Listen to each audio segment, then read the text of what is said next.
línea tiene la deferencia de atendernos el doctor Jorge Castro, analista internacional. Jorge, Mario saluda, gracias por atendernos. ¿Qué tal, Mario? ¿Cómo están ustedes? Encantado. Bien, bien, gracias. Bueno, no sé si estabas escuchando alguno de los títulos que yo tiraba, pero comenzamos, si querés, comencemos por el continente, ¿no? Y lo más inmediato, el domingo próximo, elecciones en Venezuela. Los escenarios probables son que gane Chávez, el chavismo, que gane Maduro o que gane la oposición. En las encuestas dicen que podría ganar la oposición, pero esto cambiaría mucho el mapa, a lo mejor subcontinental, y a lo mejor con algunas convulsiones internas o por las amenazas de Maduro o son bravuconadas, Jorge. No, estas elecciones venezolanas tienen varias características distintivas que la transforman en un fenómeno propio de naturaleza distinta de los últimos episodios electorales que ha cumplido el régimen de Hugo Chávez, el chavismo, que ha tenido ya 25 años en el poder en Venezuela. En este sentido, lo que aparece entre estas novedades es el hecho de que la oposición en Venezuela está por primera vez unida en un planteo electoral y ha coincidido con la figura carismática de la principal líder de la oposición, que es Corina Machado, que al mismo tiempo ella ha tenido que elegir, porque ha sido proscripta por el régimen chavista de Nicolás Maduro, ha sido proscripta durante 15 años, nada menos, ha colocado en su lugar a un diplomático jubilado, prácticamente desconocido hace menos de un año en Venezuela, Edmundo González Urrutia, que fue embajador de Venezuela en Buenos Aires y que se han presentado como una expresión, a través del respaldo de Corina Chávez, una expresión de lo que todas las encuestas indican, que es ampliamente mayoritario en relación al voto chavista este año. Hay por lo menos 20 puntos de diferencia en la totalidad de las encuestas de los organismos representativos, sobre todo de carácter internacional. Hay 20 puntos de diferencia a favor de la oposición respecto a los votos que consigue el régimen chavista de Nicolás Maduro. La cuestión ahora es si cuál va a ser en el caso de que triunfe, altamente probable que triunfe la oposición el día domingo. La cuestión va a ser la respuesta del régimen chavista, donde hay que dar por común hecho que no va a entregar el poder cumpliendo simplemente los mandatos constitucionales.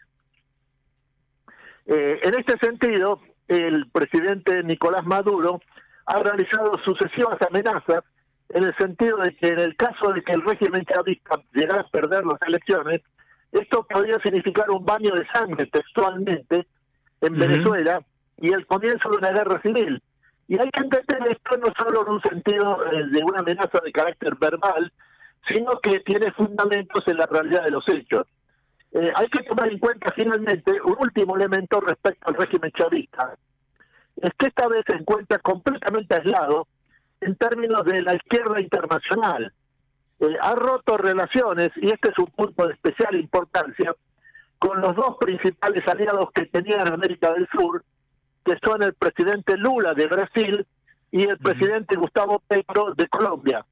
Los dos han insistido que el régimen chavista de Nicolás Maduro debe aceptar el resultado de las elecciones, cualquiera sea ese resultado, lo que implica aceptar una derrota, cosa que claramente el régimen chavista no está dispuesto a hacer.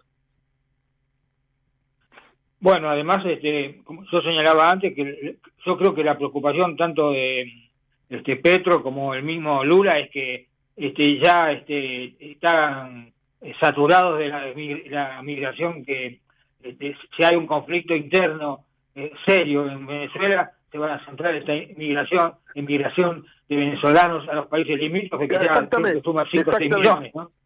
Exactamente, si el régimen chavista no reconoce el resultado electoral en el caso altamente probable de que sea una derrota frente a la oposición unificada, encabezada como líder carismático por Corina Machado, en ese caso lo que hay que prever es una reanudación de la emigración en masa del pueblo venezolano, que ya han emigrado en los últimos 8 años más de 8 millones de venezolanos han emigrado al resto de América del Sur, sobre todo y principalmente a Colombia y Brasil. Ajá. Bien, la cuestión es como ante este escenario en el que estamos coincidiendo, la cuestión es cómo va a reaccionar el sistema interamericano y obviamente también Estados Unidos, o incluso si se genera un conflicto de gravedad entre las mismas Naciones Unidas, ¿no? Exactamente. Con el agregado de que en Estados Unidos está pendiente el proceso electoral de este año, con una alta probabilidad de que resulte elegido Donald Trump como nuevo presidente de los Estados Unidos a partir de los resultados electorales de las elecciones del próximo 5 de noviembre. En ese caso, lo que el régimen chavista sabe que va a tener enfrente a un adversario de fuste con un objetivo solo, que es destruirlo. Claro, pero de todos modos, Estados Unidos sabe que todavía en una muy buena parte sigue dependiendo del petróleo de Venezuela. O sea, en forma relativa, así es, sobre todo porque Estados Unidos ha perdido en estos últimos 4 años con el gobierno de Joe Biden, ha perdido el extraordinario desarrollo que consiguió en materia de shale oil y shale gas en los yacimientos petroleros que Estados Unidos descubrió y explotó en los últimos 10 años.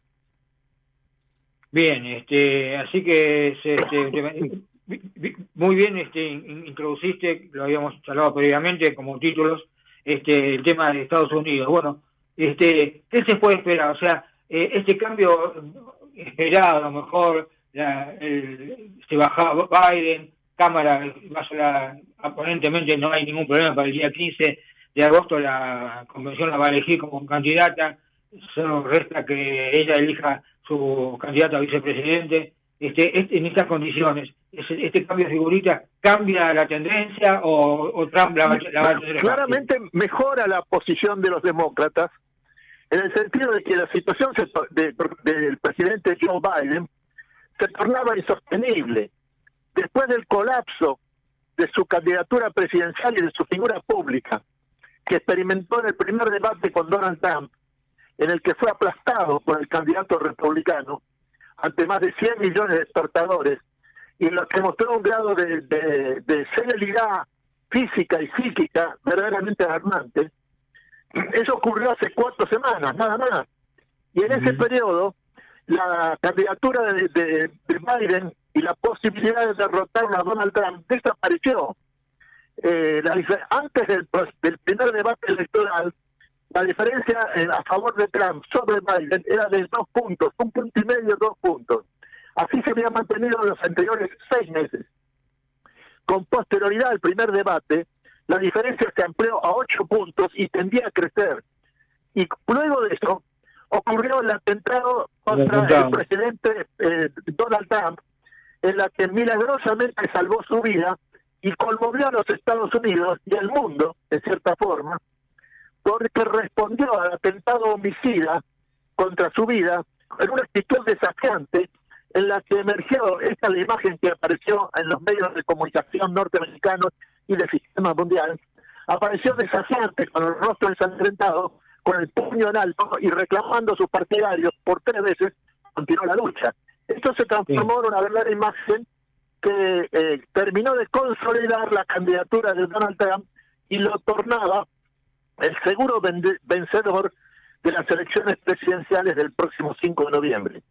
Esto hizo que el Partido Demócrata, esto es los cuadros dirigentes del Partido Demócrata, encabezados por Nancy Pelosi, los dos Clinton, Hillary y Bill Clinton, y también Barack Obama, decidieran desbancarlo al presidente Biden y obligarlo en definitiva a dar paso a una opción que le diera al menos al Partido Demócrata la posibilidad, si no de mantener el control de la Casa Blanca, al menos de no experimentar una derrota catastrófica con la pérdida del control de las 2 cámaras del Congreso. Y la línea operativo para terminar con la presidencia del presidente Biden, realizada por la lista del Partido Demócrata, que finalmente concluyó con esta despedida que realizó Joe Biden de su candidatura presidencial para el próximo 5 de noviembre. Y ahí emergió la figura elegida por la élite del partido para sucederlo, que es la actual vicepresidenta Kamala Harris, que como es una figura nueva y que no ha participado de este extraordinario desgaste, colapso de la candidatura presidencial de Biden hace solo 4 semanas, es muy probable que, como indican en forma de indicios algunas encuestas, va a mejorar su performance respecto a Donald Trump. Luego hay que ver, pasado el periodo inicial de luna de miel, digamos, con la opinión pública, sobre todo el Partido Demócrata, la que vuelve a reanimar una cierta esperanza de competir con Donald Trump, lo que puede esperar es ver cuál es la forma en definitiva que toma la contienda entre Donald Trump y Kamala Harris, lo cual va a poder establecerse con cierta claridad en las próximas 1 o 2 semanas. El gran interrogante, si nos podemos atrevernos de alguna forma, quizás prematuramente, pero vistos los números al momento, trazar algún escenario. En el caso que, por ejemplo, Trump volviese a la presidencia, un gran interrogante que se genera, o por lo menos yo que lo tengo, ¿qué va a pasar con Ucrania? ¿La van a dejar sola? ¿Qué va a pasar además con Europa, que ha apoyado masivamente a Ucrania? ¿Y qué va a pasar con la OTAN? Y además la otra gran pulsada permanente de los últimos años, que es Estados Unidos-China, con esto que China incluso llegó a denunciar como que Estados Unidos estaba armando una OTAN del Pacífico. Jorge. La prioridad para un nuevo gobierno de Donald Trump es terminar con las 2 guerras actuales. La guerra de Ucrania, por un lado, y la guerra entre Israel y Hamas, la organización terrorista Hamas, en la franja de Gaza. Es lo que él llama volver a otorgar estabilidad al sistema mundial. Y esto es muy probable que tenga un carácter prioritario para el gobierno, un probable gobierno de Donald Trump, en forma casi inmediata asumir la presidencia de Estados Unidos en el caso de que esto ocurra.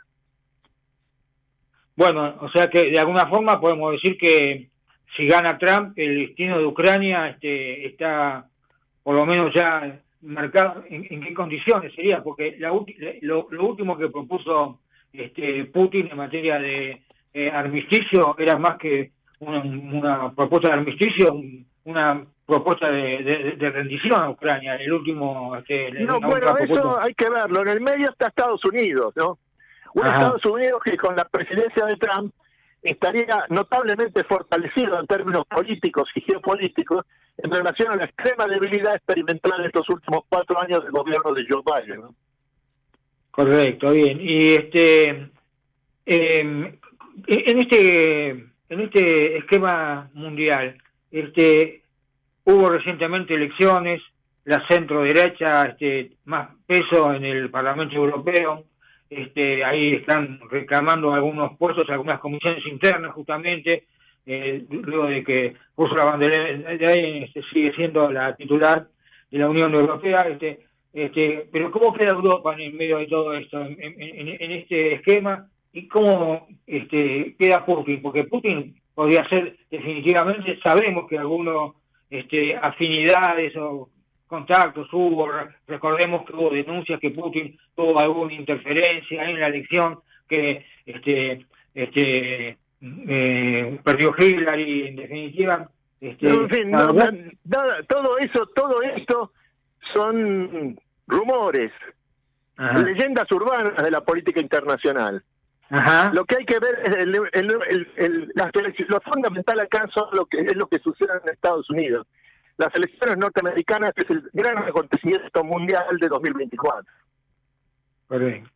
Bueno, te propongo para cerrar un recuadro local, porque bueno, el presidente está participando mañana mismo de la inauguración de los Juegos Olímpicos, un encuentro con Macron después de dimes y diretes, de esto que fue casi una cuestión de adolescentes, los jugadores, pero que tuvo alguna repercusión institucional, porque hubo tuiteos de la vicepresidenta, en definitiva, la visita de Karina Milei, la secretaria de la Presidencia, a la Embajada de Francia para pedir disculpas. ¿Cómo ves este posible encuentro de mañana? Yo lo veo pensando siempre en grandes trazos, ¿no? Ajá. La política exterior argentina con el gobierno del presidente Javier Milei tiene dos trazos fundamentales, nada más que dos. Uno es la alianza estratégica con Estados Unidos. Y el segundo es el respaldo irrestricto, sin limitaciones de ningún tipo, al Estado de Israel en su guerra contra la organización terrorista Hamas en la Franja de Gaza. Estos son los dos trazos fundamentales de la política exterior de Javier Milei. Y conviene recordar que en la semana misma que estuvo en Buenos Aires, el secretario de Estado Anthony Blinken, el número 2 del gobierno del presidente Joe Biden, para dar su respaldo al gobierno de Javier Milei, en esta misma semana, Javier Milei viajó a los Estados Unidos para hablar a una convención de las fuerzas conservadoras en la que se entrevistó en forma pública con Donald Trump, al que dio su respaldo para las elecciones presidenciales del próximo 5 de noviembre. En definitiva, el presidente Javier Milei está estrechamente vinculado a lo que suceda en Estados Unidos en cualquiera de sus términos en este año 2024. Y respecto de, o sea, no le das mayor trascendencia a este dimes y diretes con Francia. Ninguno, absolutamente. No hace la médula de... Y No. No, por último, hay un tema que queda pendiente, este tratado de libre comercio con Europa, de la Argentina, que en su momento tuvo algún auge durante la época de Macri. ¿Lo ves viable o esta definición que vos decís? No. El acuerdo de Unión Europea-Mercosur hay que darlo por eliminado, histórica y políticamente terminado. La razón fundamental de esta afirmación es la revuelta de los productores agrícolas europeos, especialmente los franceses, cuyo punto fundamental de unión es el rechazo a la competencia con la producción agrícola de los grandes países agroalimentarios del Mercosur, que son fundamentalmente Brasil y la Argentina, y que por lo tanto se oponen profundamente a un acuerdo con el Mercosur, y hay que darlo por terminado, porque el acuerdo con el Mercosur, Unión Europea, tiene que ser aprobado por el Parlamento Europeo de Estrasburgo, y el campesinado europeo, los productores agrícolas europeos, se oponen en todos sus términos, con sus miles de tractores en todas las calles de las grandes ciudades, a todo acuerdo con el Mercosur, esto es, con los productores agrícolas, que son sus grandes competidores, dicen ellos, del Mercosur, que son Brasil y la Argentina. Tan es así que tal es el conflicto que incluso, por ejemplo, muchos productores polacos, rumanos, hicieron grandes manifestaciones, no ya en contra de este acuerdo de la Unión Europea con el Mercosur, sino internamente contra Ucrania, que está en guerra y también no dejan pasar los granos. Esto indica el grado de autocentrismo de los productores agrícolas europeos, centrados fundamentalmente en Francia, que es el reducto fundamental del proteccionismo agrícola en el mundo. Sí, señores. Bueno, por algo en algún momento se creó el grupo Kern, que realmente está desdibujado, ¿no? Así es. No se lo volví a escuchar más. Jorge, no sabés lo que te agradezco, creo que valía la pena esta charla, porque me parece que el marco general, internacional y regional va a marcar mucho también el destino de la política interna de la Argentina. Te agradezco muchísimo estos minutos para con nosotros. Chao, Mario, gracias por llamar. No, por favor, un gran abrazo. Ahí estaba el doctor Jorge Castro, analista internacional. Dicho sea de paso, en estos 3 minutitos que quedan, simplemente